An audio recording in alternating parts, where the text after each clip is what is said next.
Olá, caríssimas e caríssimos. Que bom estar com vocês. O ministério de evangelista é dado por Deus à igreja como um dom valioso.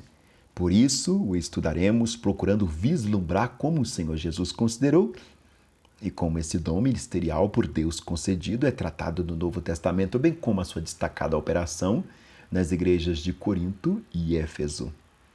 Temos de Jesus a ordem para pregar o evangelho.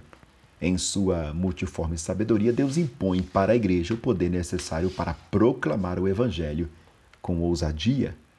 Eu sou o professor Daniel Ramos, estamos estudando a lição Dons Espirituais e Ministeriais, lição 8, o Ministério de Evangelista. Quero te convidar, você que não é inscrito, a se inscrever no nosso canal e a curtir o nosso vídeo para que o YouTube o torne relevante. O textuário da lição de hoje: mas tu se sobra em tudo, sofre as aflições, faze a obra de um evangelista, cumpre o teu ministério. 2 Timóteo 4,5. A verdade prática dessa belíssima lição: o evangelismo proclama o pleno evangelho de Cristo como ousadia. É um arauto de Deus no mundo. Essa questão de evangelista traz intensos incômodos e discussões no nosso meio, né? O que seria necessariamente um ministério de evangelista? Atos, capítulo 8, 26 ao 35 e Efésios, capítulo 4, verso 11 é a leitura bíblica em classe. Eu sempre recomendo que você leia primeiro, antes de continuar com este vídeo. O objetivo geral dessa lição é mostrar a singularidade do ministério de evangelista na vida da igreja, abordar a respeito do envio dos 70, refletir sobre a tarefa inacabada da grande comissão, indicar o papel do evangelista no Novo Testamento. Você pode perceber que toda a lição, o autor sempre trabalha o primeiro o tópico com referência ao contexto do Antigo Testamento, o segundo tópico com referência à igreja do Novo Testamento e o terceiro tópico com referência à atualidade desta questão. Essa é a fórmula que ele tem trabalhado toda a lição, desde a primeira. Vamos lá então? Jesus envia os 70. Aqui ele já retoma o Novo Testamento. Primeiro tópico. São poucos os que anunciam. Quando Jesus enviou os 70 para anunciar as boas novas do reino de Deus na região da Galileia, ele asseverou: grande é, em verdade, a seara, mas os obreiros são poucos. São poucos porque, primeiramente, os discípulos não podem proclamar a si mesmos ou uma mensagem própria. Em segundo lugar, porque os discípulos do Senhor são enviados a falar única e exclusivamente de Jesus e do reino de Deus, jamais de si mesmos. Muitos foram aqueles que, na seara do Senhor, falaram em seu próprio nome e pregaram a sua própria mensagem. E ainda hoje isso vem acontecendo. Pessoas que não têm compromisso com o nome do Senhor. Um dia eu estava dando uma aula de introdução às escrituras de uma igreja e o pastor da igreja ficou muito chateado comigo quando eu expus a perspectiva de que a legítima pregação da igreja é aquela que sempre converge para o nome de Jesus. Mesmo se você estiver tratando de uma temática no Antigo Testamento, como Moisés, Ana, Salomão, Esther, enfim, qualquer um dos personagens do Antigo Testamento, ela tem que terminar em Jesus, porque do contrário não era uma pregação, e sim uma palestra, uma conferência, qualquer outra coisa do tipo. Porque a única pregação que a igreja de fato tem é Jesus Cristo, e qualquer tema abordado no ambiente eclesial tem que convergir o nome de Jesus. Ele ficou muito chateado e não aceitou de jeito nenhum essa perspectiva. Aí você começa a perceber que a pessoa realmente não está falando o nome de Jesus, uma vez que ela não compreende a centralidade ou cristocentrismo, né? A realidade cristocêntrica da pregação e da vida da igreja. Porque dele, por ele e para ele são todas as coisas, já nos anunciou Paulo. Os discípulos segundo o coração do Nazareno ainda são poucos, mas o Senhor continua a convocar obreiros para a sua seara. São extremamente necessária essa perspectiva aqui, que ele colocou aqui. É nada mais do que repetição. Enviado no meio dos lobos, proclamar o evangelho no reino, contrário à mensagem do reino de Deus, certamente levaria os arautos de Cristo a serem perseguidos. Evidentemente, a mensagem de Cristo é literalmente oposição à mensagem do mundo. Os 70 que Jesus enviou seriam rejeitados, perseguidos e até ameaçados de morte. A história da igreja nos mostra que pessoas pagaram com a vida por professar a fé em Cristo. Nas últimas décadas, mais cristãos foram mortos no mundo do que em qualquer outra época na história da igreja. Os verdadeiros evangelistas enfrentarão ainda muitas perseguições, sobretudo em países dominados por regiões anticristãs e fundamentalistas. Eles são comparados a cordeiros que se dirigem para o meio dos lobos. Aqui Jesus envia os 70, como foi dividido do Espírito que havia em Moisés, para 70 anciãos para julgar e discernir entre o povo no Antigo Testamento. Tem uma ligação muito grande isso aí. Os sinais e as maravilhas confirmam a palavra. Os 70 discípulos receberam poder em nome de Jesus para pregar a mensagem do reino de Deus com graça. Quando voltaram da missão, os evangelistas, maravilhados e surpreendidos, diziam: Senhor, pelo teu nome até os demônios se nos sujeitam. Mas naquele momento, Jesus falou-lhes uma realidade que eles não compreendiam. Aquele poder era para confirmar a palavra do reino, não a palavra do homem.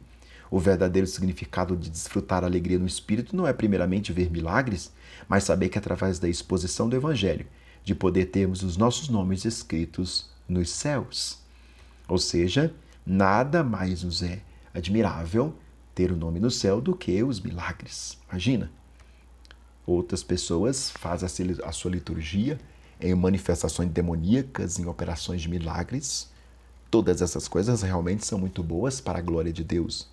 Mas a maior glória que Deus pode receber é uma vida rendida ao seu nome e crucificada com Cristo. A síntese do tópico 1: Jesus enviou os 70 para pregar a mensagem do reino de Deus e deu-lhes poder para confirmar a palavra. Vamos para o tópico 2, a grande comissão. Mateus 28, 19 e 20, Marcos 16, 15 e 20. O autor já vem falando nas outras lições um pouco a respeito dessa grande comissão, e ele sempre tem colocado com letra maiúscula, grande comissão, GC com letra maiúscula. E agora ele vai trabalhar especificamente a temática. Ouçamos. O alcance da grande comissão. A ordem dada por Jesus aos seus discípulos após a sua ressurreição foi: Ide e ensinai todas as nações, batizando-as em nome do Pai, do Filho e do Espírito Santo, ensinando-as a guardar todas as coisas que eu vos tenho mandado. Mateus 28, versos 19 e 20. Esta ordem é chamada comumente de a Grande Comissão. Entendeu agora? É o apelo de Jesus para os discípulos anunciar o Evangelho até as últimas consequências, e foi nesse espírito que o apóstolo Paulo encarou a tarefa da evangelização. 1 Coríntios 19, 16. O mundo está dividido em 2 grupos. Vamos ver o que o autor fala a respeito dessa divisão ou desses 2 grupos. Quem crê e for batizado será salvo, mas quem não crer será condenado. Marcos 16, 16. Pegou? Aqui o Evangelho de Marcos destaca que há 2 grupos de pessoas diante da mensagem de Jesus: os que creem e os que não creem. Acerca da salvação, os evangelhos não se preocupam com nacionalidade, raça, sexo, condição socioeconômica do homem. Gálatas 3, 28. Não há judeu, não há gentio. Romanos 3, 9, 10, 23. Toda a humanidade é carente da graça de Deus e precisa decidir o seu futuro eterno, crendo ou não no Evangelho. Agora vamos saber como é que funciona esta grande comissão hoje, que muitas vezes, não poucas, é chamada de o ID de Jesus. Aqui na revista, o autor trabalha como a grande comissão. Talvez ele está unido à perspectiva dos grandes temas ou dos grandes nomes teológicos, que vem também escrito assim. A tarefa da evangelização no mundo está inacabada. Apenas 33% da população mundial é composta por cristãos de várias confissões de fé. Há regiões em que o número de cristãos está diminuindo, como na Europa. Recentemente, na Alemanha, cerca de 340 igrejas fecharam as portas. Em Portugal, quase 300. A Holanda e a Inglaterra são países considerados pós-cristãos. Ainda na Europa, cerca de 1.500 templos cristãos foram transformados em mesquitas, restaurantes, bibliotecas e casas de show. Se a igreja não experimentar um real e poderoso avivamento espiritual, em poucas décadas a Europa se tornará num centro multirreligioso ou o cristianismo não mais a influenciará. Precisamos reevangelizar o continente europeu. Síntese do tópico 2º, a grande comissão ordenada por Jesus de Nazaré ainda é uma tarefa inacabada. Eu acho muito relevante a perspectiva do autor aqui nesse 2º tópico, quando ele fala de igrejas que se fecharam. Diversas vezes eu falei com as pessoas que se a igreja perder a sua identidade, ela vai encerrar suas atividades. Sem identidade, não tem atividade. Se ela não sabe quem ela é, muito menos vai saber quem ela faz.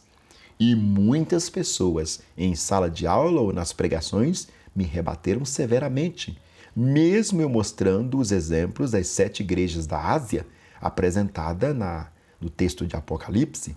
Em muitos daqueles lugares, nem mesmo há resquícios de cristianismo, ou seja, essas igrejas se perderam, perdeu a identidade e, consequentemente, não tem mais atividade. E aí eu te pergunto, a nossa responsabilidade para manter a nossa igreja, sobretudo o Brasil, que é um celeiro do Evangelho, em atividade, é manter a nossa identidade.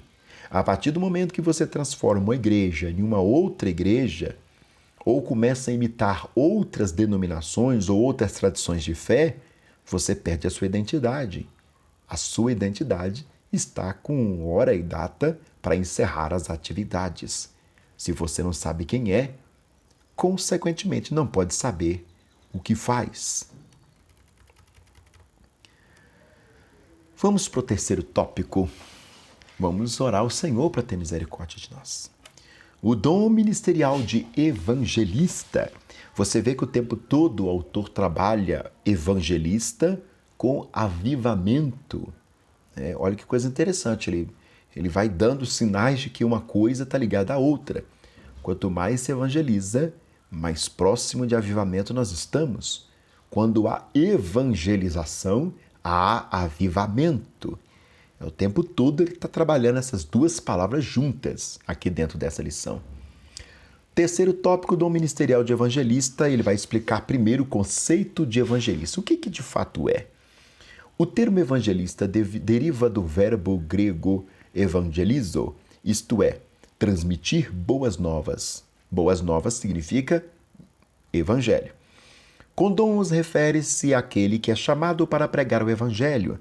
Foi concedido pelo Pai através de uma capacitação ministerial, objetivando pregar ou propagar o evangelho de Cristo para toda a humanidade.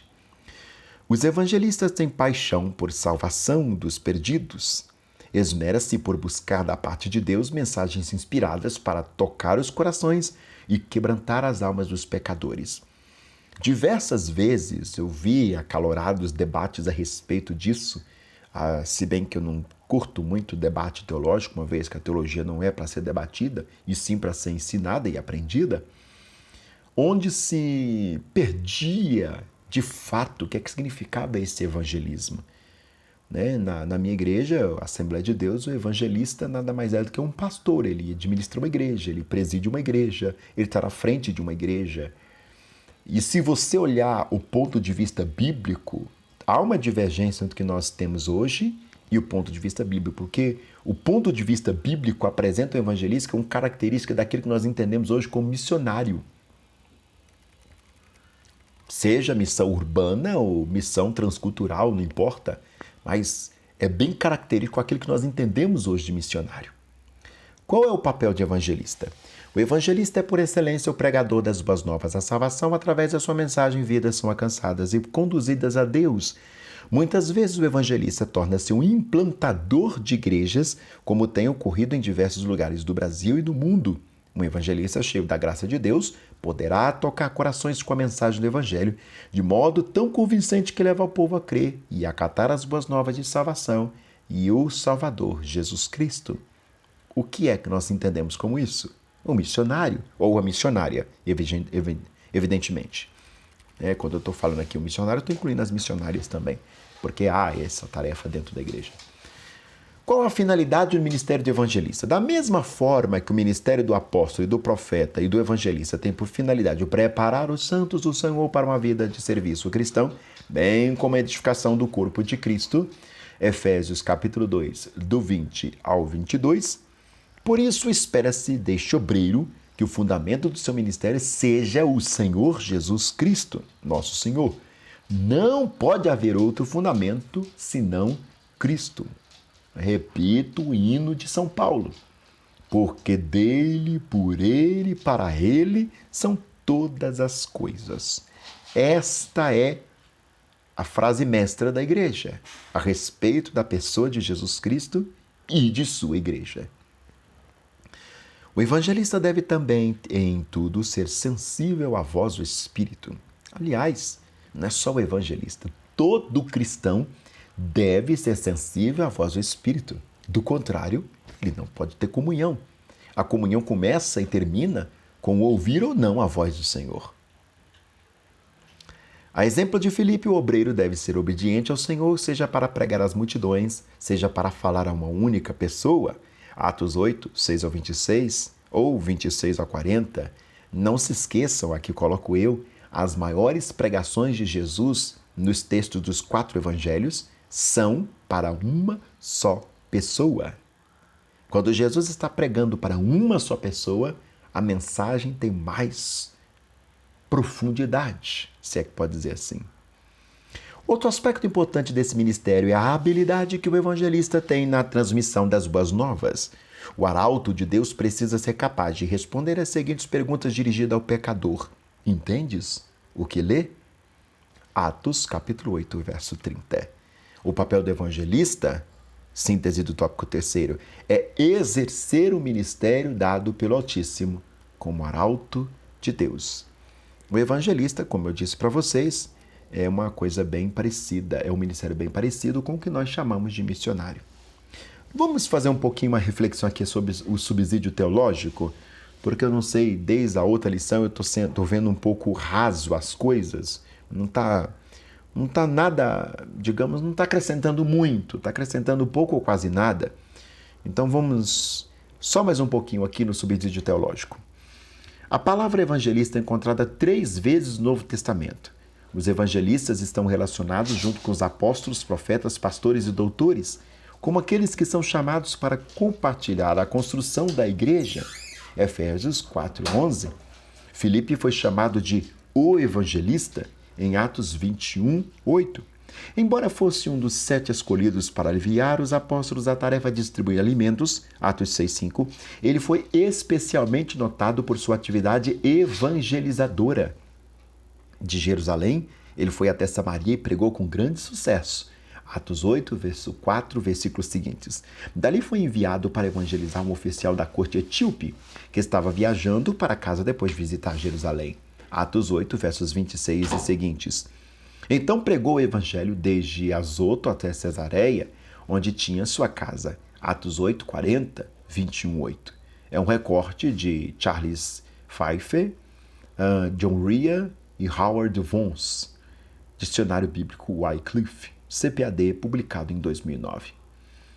Essa lição conclui dizendo que o dom ministerial de evangelista é concedido por Deus a algumas pessoas conforme o propósito do Espírito Santo para fortalecimento e edificação das igrejas locais. Isto, porém, não significa desobrigar os crentes individualmente do labor da evangelização.